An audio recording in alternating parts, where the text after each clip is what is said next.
All right, this is Cash Color Cannabis Podcast, a high level of conversation on live hiphopdaily.tv. Got our guest in the building, my man Retro. Yo, what's up? 9-1 checking in. You already know. Yes, sir. Retro yes, sir. in the building. Yes, sir, man. All right, so for those who don't know, man, who is Retro? Retro is a strong black male who just love music. And that's all I can say, bro. Music is my love. It's everything that I stand for. It's my freedom. It's how I express myself. All of that. That's how I get down. Word. How did the music find Retro? Ever since I was young, like when I was ever since I knew I could remember a whole song, I just loved music. Like it started off with like Tupac, but my mom had a whole CD collection. She had like every CD in the world. So she just would leave and go to work because she was a single mom. And my older sister, I'm the youngest of 6 kids, she had to watch us. So she can't really watch us. So I would take my mom's CDs and just run through them all. And eventually, you would like something. So I like Brenda's Got a Baby. So I learned that whole song. So your mom was a hip-hop head? Yeah, for sure. My mom loved music. Like she had every CD almost back then. Growing up, digging through her crates, man. What was your favorite album that you found that you was like, this is it for me? The Waiting to Exhale soundtrack. Really? Yeah. Was it Shoot? No, it was that All Night by SW. That All Night Long by SWV. You gotta go back and listen. You know what's funny though? When you hear the album, you gonna hear a lot of 90s R&B tone to that shit. Yeah, too. I love R&B. I love R&B. I like Mary J. Blige, My Life. Of course, All Eyes on Me, Bad. Those albums is like my favorite growing up. Yo, did your mom have any Biggie Smalls? Or I love Ready to Die. I love Life After Death. I'm like, let me feel like you had some East Coast influence in your life. No, I had all. If you heard the vibe, I'm from the East Coast. So like I just like Tupac is my favorite rapper, but Biggie is my favorite like lyricist. That's what's up. Yeah. Dang. All right, man. We gonna talk some music talk tonight and some weed shit. Trust me, for sure. I got real you. music. So where did you grow up? Was it? Are you? I hear Alpharetta. You know what I'm saying? But are you from there? No. I was born in Detroit, right. Detroit City, on the west side of Detroit. Then we moved to the east side. So that's why you hear a lot of samples and everything in my music, just because like that's Motown. That's the home of the Jackson 5, Smokey Robinson, all of them. So I was raised on the Temptations and all that first, but we struggled so bad in Detroit. My mom, they was like, Atlanta is easy, it's cheap, move to Atlanta. So when I moved to Atlanta, I moved to the north side, which is like by Bergmark High School, Meadow Creek and all of that. Then I went back to Detroit. Then I came back to Atlanta to finish high school, which was Alpharetta, and that's when I moved from Alpharetta to the city. Now I live in the city. All right, man. So you basically got a little gumbo when they call it like a life. Yeah, Atlanta to Detroit. Yeah. What was more influential when it comes to the music, Atlanta or Detroit? I'll say 50-50 because I was raised, like I said, on the Temptations and stuff. They taught me how to dance. I know how to dance. So like watching them, they made me who I am now, like the dance. You do know how to dance too. Y'all, okay, again, if you haven't gotten into the videos of music, you got to really, he's serious. Yeah, for sure. He's serious. So it's a 50-50. When I came here, I didn't like Lil Jon and all of that. And I'm like, what are y'all listening to? But then I just had to realize, like, I like study music. I see why people go platinum and all that. That was me. I'm that nerd. Yeah. So I was like, they went platinum for a reason. So I had to listen to like Crime Mob and all that, and I adjusted. So you was the one dude when you heard dun-dun-dun-dun-dun, be like, yo, turn that off, man. No, by that time I was into it. But when I first came out and they was on that, I was like, "What?" Son, I'm with you. Like literally, I was of age at that moment when I could understand music for real. Like I was in college at that moment, and I'm like, even then, I was like in middle school. Even then, what's this we talking about? Screaming right here, beat, and I was like, and the shit you really didn't like, especially if you ever travel back and forth to Atlanta. Like I went to school in Charlotte, come back and forth to Atlanta. That shit starts fights. Yeah. You know what I'm saying? Like when you used to hear B.I.B.I. come on, you hear that screaming. And then I used to hate going to like the clubs when I was younger, and Nuck If You Buck came on. Fight. I know just to hit a corner or a wall because somebody get hit. And understand, I lived on the north side, so It was crazy at that time. And please believe it used to go down in the parking lot, man. Yeah, for Bullets sure. flying all over a song that you didn't make. Right. Just the way you get that. That's how music make you feel, though. To be honest with you, like a The song spirits in it. can do a lot to you. Yeah. So speaking about the music, 9-1. Apparently, the 90s did a whole lot to you. Yeah, I was born in 91. Okay, so you was born in 91. All right, Yeah. so you definitely those first little couple of years in the 90s that you got a chance to experience was something that Those- definitely we could see in the album. It was golden, yeah, to Yeah. me. Yeah, it was very golden. Growing up in the 90s, I just feel like that was like one of the best times of my life because I didn't realize what I was living through. I was just living in like the best moment of music to me. Bro, you were seeing Nas, Biggie, Pac, Wu-Tang, like Yes. Outkast, all this happening. Yes, You know what I'm saying? seen All at one this time. happen. Yeah.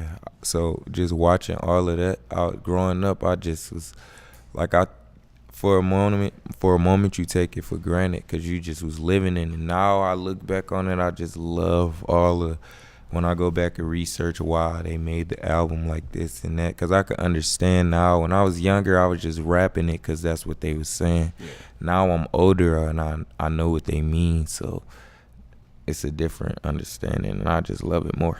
All right, that's what's up, man. So let's talk about 9-1, man. This is a dope album, 14 tracks. Yeah. For those who haven't heard it yet, give them the concept of the album. Like, what's the feel? I say the concept of the album is just truth, real, raw rap, love, flashiness, just a real dope project, something that you can't hear in this era and from this generation now, and I know that. That's a fact. That's a fact, man. Because when I first heard it, you shocked me. Because I'm like, you know what I mean? I'm like, I don't really know what I'm about to get here. Like, I see the cover. I'm like, maybe it's just, people dress up a lot. It's Instagram era. Yeah. I started hearing this record, and I was like, all right, he putting work in. I wanted everything to match, like, you put the work in. feel, the vibe. Once I started making it, I just was like, I didn't really have a cover for it. Once I took that photo, I was like, oh my God, this is my cover. Yeah. And it just all came together so like easy.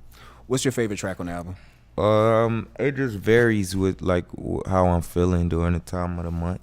Like sometimes it could go to Tribe, Brandy, Vibe, G, like it's just how I feel. So, cause they're truth. They're my truth. So, I love them all. That's what's up, man. So I know this came out in October, man. What has been the reception like since the album was released? It's been lovely because it's more like we pushed it. Like my team pushed it. We pushed it ourselves. Now we putting pressure on it. We doing big things with it now. So the reception for it to be an independent project has been very, very well. Plus, I'm like the only independent artist that's running around Atlanta or wherever I go giving you CDs and vinyls. Bruh, for real. So like that's throwing people off. So that's real. Like if you're listening to this later, we actually have 2 vinyl copies and some hard copy CDs. Yeah, for sure. Yeah, I told you when I heard the album, it made me feel like it was one of them CDs that used to be in my backpack when I was like in high school. That was my whole goal, like for it to hit home with music. That was my goal. That was you touched your goal, man. I want to talk to you about a couple of the tracks that I was like, yeah, we got to discuss this, man. For sure. That vibe. That vibe record is dope. And let me tell you why this vibe record is dope to me. Number one, I mean, for one, the production is dope too. And we definitely got to talk about whoever did the production. Like, definitely give them love. Yeah. But as we're sitting here, listen to it, I'm like, yo, I hear this kid just pull off a Mace flow that Mace would have been proud of, man. Yeah. Like, that shit was so hard, boy. I was like, yeah, he did that. And it wasn't like copycat nothing. It was really like you got into it so hard that you caught his flow, and it was just like, it was smooth. I love Harlem World. That's one of my favorite albums. Always. So once I heard Vibe, it just gave me, all I could think about was just Diddy dancing in my head. So I was like, how could I attack this? Like, the best way I knew how was just like the Mace era. So of course I just went more laid back on it. That's why I sound like that, because I was rapping regular on all the tracks, but I know what you're saying. I did that on purpose. That was smooth. And I like that you picked that up. That's real dope. Yeah, I listen to music, man. I listen to music. Yeah, I was hoping I was gonna like it, because I'm like, my man's about to be on my show. You know what I'm saying? Like, I did. You know what I'm saying? Shout out to Diane. You know what I'm saying? Like, definitely Schweinbeck. Yeah, Schweinbeck definitely picked some good artists. You know what I'm saying? So I give her that. Let's talk about All I Need. Because this I'm listening to this record and I'm like, it's a dope track. Shout out to the producer. I was trying to figure out what this sample was. I'm like, this is a Jay-Z record somewhere in here. The keys, something in here is a Jay-Z record. Yeah. I can't tell what record it is. It's pissing me off. When I heard it, I thought from the jazz in it, it automatically made me think of Jay-Z, All I Need. Yeah. So when I was writing the record, that's why I just started saying, all I need is a bitch in the scale. Flip, slaps, and shine, and she fucking me. That's where the All I Need came from. Okay. But it's not really a sample. Just the jazz triggered something in my brain to make me think of Jay-Z. So that's why at the end of All I Need, if you hear it, I'm in the car driving off to All I Need, Rockaway, check, Nike's, check. I mean, so if you hear that, that just was me paying homage to thank Jay-Z for like triggering my brain for that song. Word. Actually, Retro's behind the scenes, so he's actually blessed to be able to see my actual real notes when I was listening to the song. So World War III. Crazy. World War III to me. I didn't even read that. My first thought when I heard World War III, I wrote down ugly. Just ugly all over. It was an ugly ass record, man. Like, this is ugly though. For sure. Just explain this record. Break this record down for us as far as like how that came to. World War III, I think it was like the second track I recorded for 9-1. I just wanted to get in a bag, like I wanted to show that I can rap, like the lyrics and all that. I can get witty, and it actually World War III is like one of my favorite tracks off of there. Like, to be real, just because like I know what I can do, and I love that beat. The beat is just like phenomenal. So once I heard it, I wrote it in like 10 minutes, real quick.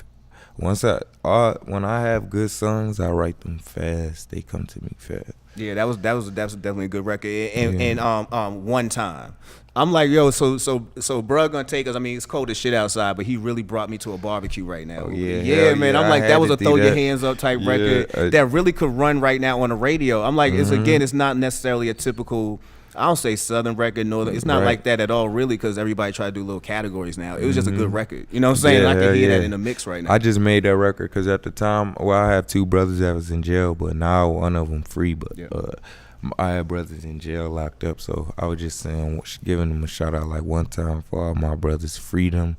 And I just got in that vibe of Will Smith, Summertime, and Tupac, when he had Temptation, all of that. That's the whole vibe I was searching for. Word, man. That's what's up, man. So talk to us about some of your favorite moments from the 90s, man. My favorite moments from the 90s, just watching Jordan, Fresh Prince, Martin. That's my favorite show, just watching Martin. My mom would go to work, and then she come home. When she come home, I knew it was time for like Martin to come on. It was late. And she couldn't make us go to bed because that was just our household. So the fashion, the shoes, the clothes, like the albums, the CDs, I just love the whole 90s era. Let me tell you, Martin stopped being funny to me so early. It did? Yeah, man. I couldn't get with it after a while. I got tired of him being Shanae. I just didn't like when Gina left. That's the only part I don't like. Other than that, now that I'm older, it's just so hilarious for him to even do that. Like, he's a genius. Yeah, he's good. He's good, man. Yeah, and Will Smith too. That's what's up. What was your worst moment for the worst memories of the 90s? Tupac and Biggie getting shot. Oh shit. Yeah, got deep on it, nigga. I remember that. Like, that hurt. Do you? I remember Biggie more than Pac. Like, and it's gonna be kind of weird because now I really, as young, I took a music side. You know what I'm saying? It's like I'm from Boston. I'm not New York, but shit, I'm talking. You know what I'm saying? I can't be listening to this other shit. Nah, me, I ain't taking no side. I just knew both of them was nice, and I remember Tupac dying because they would not stop playing that John B. What you won't do for no, and it made you cry, and I'm like, I don't like to do playing that all over and that and Oh, I ain't mad at you by the time that dropped. In that, that's just the way it is. They just kept playing that. So I just remember him dying. I was like, dang. Then I remember Biggie dying. I was like, whoa. And that's when I was like, dang, why?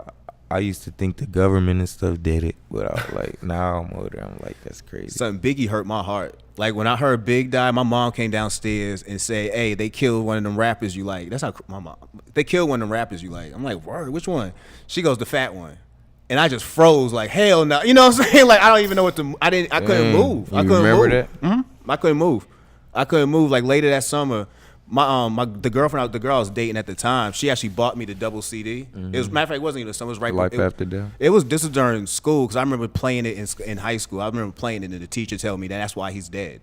You know what I mean? Like I went to a Catholic school, so I'm like one of the only black people in there. I walked in there bumping "You're Nobody Till Somebody Kills the last you." track. I dead ass. She heard me take that off my headphones. She said, and that's why he's dead.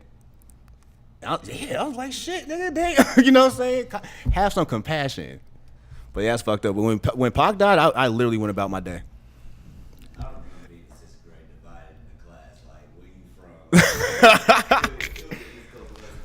from? Nah. Yeah. Bro, I dated this chick from Cali. Where I was at, it was just love for both of them, like everywhere. I didn't even listen to Pac till I started dating this chick like in 04, 05. She's from Cali. She introduced me to Pac. Like even then, I'm sitting there like I don't know if I feel right listening to any of this. But she put me on the Pac. Like right now, I'm tolerant of Pac because she gave me the first was the Machiavelli album. Dang. 2000. This is like 2005. Yeah, I love both of them, bro. Just because they both was like great at what they did. So. Yeah. One of the worst moments for the 90s for me was watching, you know, saying rappers like die. You know, it was like you watching almost like a gang war take place, and it's putting a name on the whole culture overall, which gave people a little easier way to say, you know, saying let's not hear this here, let's not hear this there. But really, it was just all about the violence that was going on overall in the 90s period. You know what I'm saying? Like, right. There was gangs, and they was really living that, like not just saying it. Like now, a rapper could just be like, pull up with the gun and the sick and the sick. Can't do that, man. And now it's just cool. But they was really like Tupac and them was really getting shot at and all of that. Serious. You was dealing with real shit out here. Like I remember growing up, we didn't have Bloods and Crips. Everybody would have a team. Like every street would be represented by a team. So I was telling my wife, I was like, shit was fucked up to the point where you didn't know what to wear. You know what I'm saying? Like I couldn't get no jersey or no nothing because every block was representing another crew. So it'd be like Norfolk Kings, Norfolk Bulls. This side had Bruins. This other side had the Chargers. I'm just walking down the street. You know what I mean? I can't wear none of y'all hats. Y'all fucked me up. You know what I'm saying? Like you get jumped over shit like that. It was real. Like you get jumped over shit like that. They're aware with the hats. I told her the only hat you could have worn in Boston during the 90s without conflicting with no street was a Boston Red Sox hat, like the plain B. And now you can't do that because that's blood. So I'm like, nigga, y'all took the one thing I could wear every day. And now everybody blood, nigga. You can't wear that no more. Boston be serious. Huh? Yeah, it was, man. I don't know if it is any. Well, shit. You know what? Let me stop. Cause like I know P tell me all the time. Yeah, it's fucked up there still. You're right. 90s, man. Right. She just took me back through a trip on the album, man. 90s was a crazy time. You got a chance to live through them, man. Yeah. So that's all I was just doing with the album was like not necessarily just bigging up the 90s. I was just giving you that feel of music now. Like this is that feel of music. This the only place you could get it is right here. Do you feel out of place when you're around other rappers like say, you know, because a lot of them might be sounding, let's say Migos-y. You know what I'm saying? No, like, do you feel out of place? I actually love that. Like I just it makes me like want to work harder. The fact that I'm so different from everybody, it makes me want to work harder. And then nobody dressed like me, so I just love that. Like I love being the sore thumb in the room. That's what's up. Who was the producer? Who are the producers you work with on the album? I didn't want to forget that. It's in-house T. His name is T. Romano. Okay. He has Edema. It's an in-house, and my homeboy Ty Cutter. And that's basically it. A few producers in London. Word. Yeah. Oh, so they was shooting them over. We just in-house, yeah. That's what's up. JT. JT. Yeah, JT too. That's what's up. Well, salute y'all, man. Y'all so put much. in work. Y'all put in work for this album, man. Is it? What are you planning on next as far as for the project? Like you gonna take it? You gonna take it on a tour? First, I'm gonna kick it, and I'm gonna do a tour. I'm gonna do the 9-1 Unplugged. Okay. So I gotta. Oh, you got the band? Yeah, I gotta do the 9-1 Unplugged. That's what we gonna do with it now. So just be looking for that. Just how Jay-Z did it, but it's gonna be 9-1 and actually, you know, Atlanta feel, retro feel. Word up. DJ Tone gonna be there. Okay. The whole team gonna be there. Okay. So that's what we doing with it next, and then we gonna kick it off more. As you will see, only can do what God got planned for me, and then of course I'll stay working. So just be ready for this pressure that I'm about to put out. Feel you, man. Because I'm stepping in a whole different zone with my next project, but we just focus on 9-1 right now. For real though. Yeah. How'd you connect with Schweinbeck? Just word of mouth. Somebody was like, "You need to work," or "You need to work," or "You Word. need to work." So Simple I as just that. went to her house, smoked, and we just That makes sense. started working. Yeah. That makes sense. I know she definitely keeps up some really dope sure. showcases. You know what I mean? Yeah, Like yeah, she's yeah. really. I could attest to that. Since I've been in Atlanta, I've seen her literally put some artists on stage who really had a chance to build up their fan base, and they did it. So I wasn't sure if he was one of them. So y'all really just kind of had a personal connection. Oh yeah. That's all it was. It wasn't even performing on one of her stages. It's just I was just out so much. Everybody was like, "You need to link with Swanbeck. You should link, cause she'll help you go to the next level." And I was like, "For sure." So I just link with her, and we keep working every day. All right, man. What's it like working with her? Then like y'all Oh, like robbing it's Batman cool. and Like, Robin over there? she's funny. Like, she's a character. So all we do is smoke and just chop up, come up with plans, try to execute them as best as we can. Got it, man. How long you been smoking weed? Like 21. I'm only 26. All right, so you 5 years into this. Yeah, 5 years into it. I really didn't smoke in high school. I was like, y'all, that's crazy. That's nasty. Like, and plus my mom smoked cigarettes growing up, so I never liked the smell of a cigarette. Shit, I was like the same way. So I hate cigarettes. So I just really didn't smoke, and I was like, that's stupid. But then when I went to college and I always rapped, so I didn't need smoking to rap. But life, I just started smoking. What school you went to? Yeah, I went to Chattahoochee High School and Alpharetta and Duluth High School. That's like in Gwinnett and Gwinnett and Duluth. Yeah. Okay. Yeah. That's Chattahoochee was okay. It was fun. It was fun. Yeah. Oh yeah, I was gonna say that. So you had fun while you was in high school? Oh man? yeah, I was a man. Everywhere. I was cool, but I was like low key the man. Like, you wouldn't know I was talking to this girl or this girl, but I was. All right. Well, if you didn't know before, you know now. Well, yeah, I'm still like that now. You never know. I'm just so lucky. I just like recording and being to myself. I'm a homebody. That's what's up, man. Yeah. Biggie, Jay-Z, or Nas? Which one of them gotta go? You gotta get rid of two. Which two of them gotta go? I'm gonna have to say, dang, that's hard. I'm gonna have to say Nas and Jay-Z. Dang, E. Where your brother at, man? He'd love to hear that. Nas and Jay-Z. They gotta go, really. So it's They Biggie gotta or go. Biggie I all would day. have to go big. That's hard. I love Jay-Z so much. Like, I don't know. Just because he got more albums out, I might have to go with Jay. Yeah. But if Biggie would have got that much time, I don't think it'll be the same. All right. SWV, Total, Escape. SWV. That's a mean one. I don't know, man. I'm going Total, actually. Yeah, I like Total, but Total only had a few. They had 2 albums, but they two albums I could. They were powerful, but SWV had them things. I just wasn't a fan of SWV. And that was the only group that Michael Jackson signed, the only people that Michael Jackson signed. So if Michael Jackson true. believed in them, I believe in them. Yeah. What's your favorite Michael Jackson album? It's between Bad and Thriller. Dang, he said if Michael believe it. It's between Bad and Thriller. I love Michael Jackson. That's like my favorite entertainer of all time. Really? Yeah, over everybody. You know, I'm gonna sound like I don't know, man. Like I was never. It's just he's Michael Jackson to me. Like I was never a fan of him. Nah, man. I guess I got it. I would disappointed me. Man, quick. I have to put you on some game, bruh. Nah, I gotta Nah. put you on some game. I used to break dance. Dead ass. I would break dance.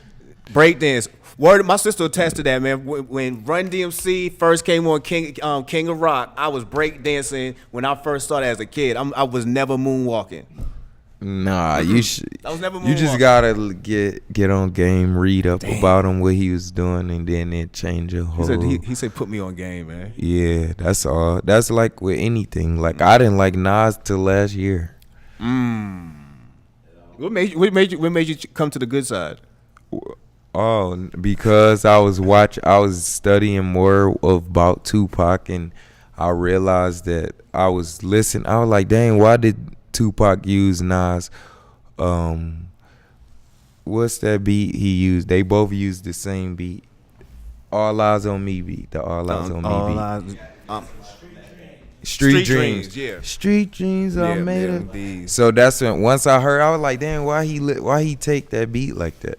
So then I started. That's what made me listen to it. It was written, and Tupac wanted to beef with Nas because he came on that with that street thugs, no loves, you get a slug, that stuff. Mm-hmm. So that's what made Gusto. That made Pac want to beef with him because he was like, why you saying thugs? I'm the only thug in the industry. So that's why they was about to beef. Yo, I be so mad when rappers be mad over petty shit like that. Yeah, so that's what made me look up Nas, and then I got into it. So now I'm studying more Nas. Yo, rap be serious with the word thug too. Like I've heard Noriega say that he was the first person to ever say thug. I'm like, how you the first person to ever say thug?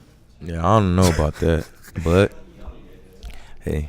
Hey man, so I know you don't want to speak about it too much, but what are you working on next? I would just say something impeccable, bro. Something like this, but something nobody is doing right now. I just want to bring raw rap, like the Wayne era, all of that. I just want to touch all of that with my music, the Wayne era, the whole 2003 era, like that. I want to have a track like that give you that feel. But of course, the lyrics and everything I do is gonna be up to date. The flow is gonna be crazy. It's not gonna be no out of date shit. It's still gonna sound like raw, but I would like to say it's gonna be like a double disc. Oh, okay. So you giving us that music for real though? Yeah, double disc for real. But I'm gonna give you a double disc for real. Hey, when it's all said and done, what do you want to be remembered for as an artist? One of the best entertainers to ever live. Wait, Michael Jackson though? Oh, you said one of. You didn't say one of the best entertainers to ever live. One of the best entertainers to ever live, and I just need like 15, 20 Grammys. That's like my goal. Yo, I like that. Think big, man. I just need 15 or 20 Grammys. I just need 15 to 20 Grammys. One of the best entertainers to ever live. I need like 3, 4 good movies. And then from there, I'm gonna just retire and watch NBA final game. Brother, that's on the court side. Yo, why is that like life goals? Nigga? Then just watch NBA finals games. Not the whole season. Court just the side, yeah, court side. That's what's up. Be Jack Nicholson. No, I'll be like Bill Russell on the side with my hands arms folded. That's just the goal, like Grammys, platinum, and being like, dang, when you speak of the best, I just want to be mentioned. Look, Retro, I love this whole thing you got right here, man. You even smell like the 90s. What is this, Nautica or Polo you got on? Nah, this called 1 million. Oh, okay. It do. If you smell it, like either Nautica or Polo. I'm like, bruh, smell like the 90s. I do have Nautica though. Did he do this on purpose? You know I do all this. Like, this is me every day. This not just like a gimmick or an album push. This is just me every day. I dress like this. My closet is just full of like crazy, sporadic 90s, 80s, 2000s, up to date now shit. So that's what's up. Hey, before we get out of here, man, we do know that you do consume. Smoking, does it add any to your creativity, you feel, or is there a reason? What's the reason? Well, speak about that, and also, what's the reason why you started smoking? I started smoking just because I was just writing music and working, and when I get off, I'm like a person, like, if I do something, I go hard and I do it. So if I went to work, I went hard. When I got off work, I write, and it was like, I'm not gonna go follow a trend or go to the club or do this. I wasn't doing that. I would just go home. So I was like, what should I was just like, shit, I'm gonna just smoke some weed and keep writing my music. So then once I cut smoking weed, like, you know, life takes tolls on you. Shit happen. Your girl be tripping. Your aunt be tripping. My aunt was asking me for money at the time and stuff. So I was just stressed, like, and I'm like, I know how to break to her. I didn't want to go to college. So that's what made me even start smoking more. Yeah. I'm not going to college. She wanted me to go to college for art because I paint and stuff. She was like, "You go to college like your older brother," and I'm like, "I'm not my older brother." Like I always spoke my mind, so I just didn't know how to break to her like I'm not going to college. So that's part of the reason why I just started smoking heavy, because I was like stressed that whole year. Like I was stressed the hell out. But then now when I smoke, it's just because like life, family issues, all of that. I just smoke and write and get to it with my homeboy Tone. We get high every day, bro. Dang. All right. Yo, you know what's real though? Mm-hmm. All the moments made you great, and all the moments is why we get this great album called 91. Yeah, thank you so much, bro. No problem, man. I thank y'all for even bringing me on here. This is dope. I love telling my story. No doubt, man. Yeah. Before we fade out of here, man, let us know everybody know how they can catch up with you online, how they can listen to the music, where they can listen to the music, all that. Oh, you can find the music on every platform. Spotify, Apple Music, DatPiff, everywhere. Just type Retro 91, and then my Instagram, Twitter is Retro Starkey, STARKEY. That's everything, Retro Starkey. And also you can get shirts and my gear. Make sure you shop retro 91.net. That's what's up, man. That album, 91records.net. when y'all typing in that album, it's 9. It's 9, like spell out 9 and the number 1. Yeah, then the number 1. So like I said, Retro Starkey, STARKEY. That's Twitter, Instagram, and then 91records.net for the merchandise. And just type 91 on Google, and you could be able to find this amazing project. Peace, man. All right, well, I appreciate you coming through, man. Yeah, thank you so much. I want to give a shout out to my family now. Sure. My brother, DJ Tone, you already know what it is. Thank you for having me on this, man. No doubt, man. Yeah. Come through next week, man. We got my man Ra coming through. Hustle Gang gonna be in the building, man. It's gonna be a lituation. Hopefully it doesn't snow an inch, and shut the city down next week too, man. But yeah, Ra coming through next week, man. So it's gonna be a dope show as well. As always, subscribe to the Cash Color Cannabis podcast on Apple Podcasts, Stitcher, Play FM, also on SoundCloud at Cash Color Cannabis, and follow us on Instagram at Cash Color Cannabis. And make sure, definitely shout out to Peacemaker as well. And make sure you get that Live Hip Hop Daily app. Stream not only our show, but every other show that's on here. It's 24 hours a day, man. And check us out every Tuesday, 9 p.m. on livehiphopdaily.tv. It's Cash Color Cannabis, a higher level of conversation. We out. Yep.